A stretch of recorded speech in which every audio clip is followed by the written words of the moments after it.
Freed Russian arms dealer voices support for war, 1.5M without power in Odessa area.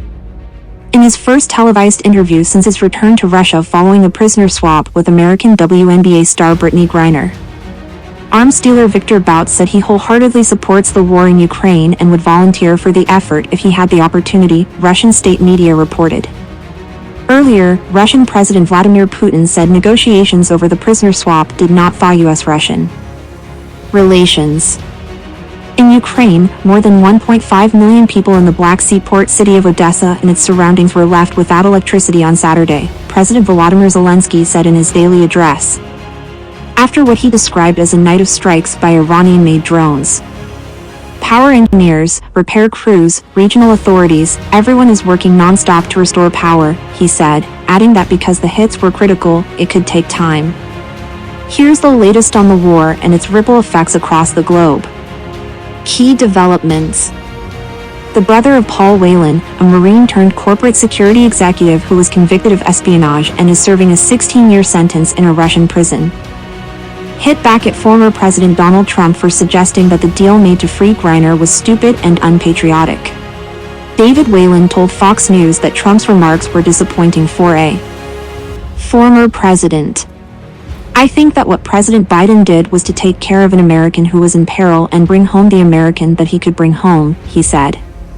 Germany on Saturday said it has provided $21 million worth of generators to Ukraine, some of which will go to Odessa to help keep power on as Russian-backed troops target Ukraine's electricity infrastructure.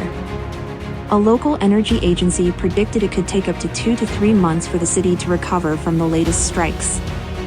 Norway announced a $100 million aid package the same day, which will be used to help repair Ukraine's energy system, Zelensky said.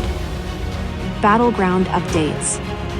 Britain expects Iranian backing for the Russian military to grow in coming months as Moscow attempts to obtain more weapons, including ballistic missiles. The Defense Ministry said in its update on Saturday, echoing similar U.S. warnings. Moscow recently reached an agreement with Tehran to begin manufacturing hundreds of unmanned weaponized aircraft on Russian soil, The Washington Post reported last month.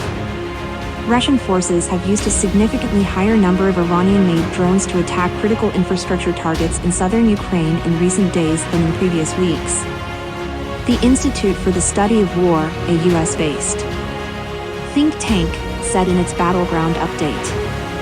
The Ukrainian Air Force on Saturday reported that Russia had conducted 15 attacks with Shahed-136 and 131 drones in the southern Kherson, Mykolaiv and Odessa regions.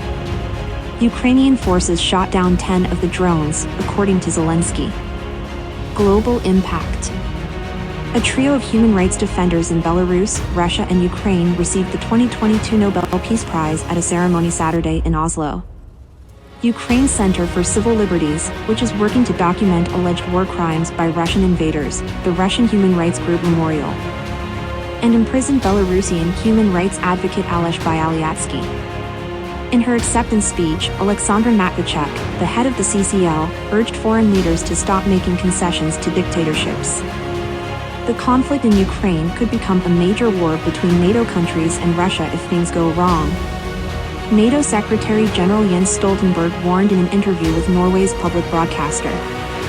A wider conflict must be prevented, he said, and we are working every day to avoid that. The Council of the European Union announced Saturday that it had reached a tentative agreement to loan €18 billion to Ukraine in 2023 to finance the war-torn nation's immediate needs, such as rehabilitating critical infrastructure. The European Parliament will consider adopting the proposal next week.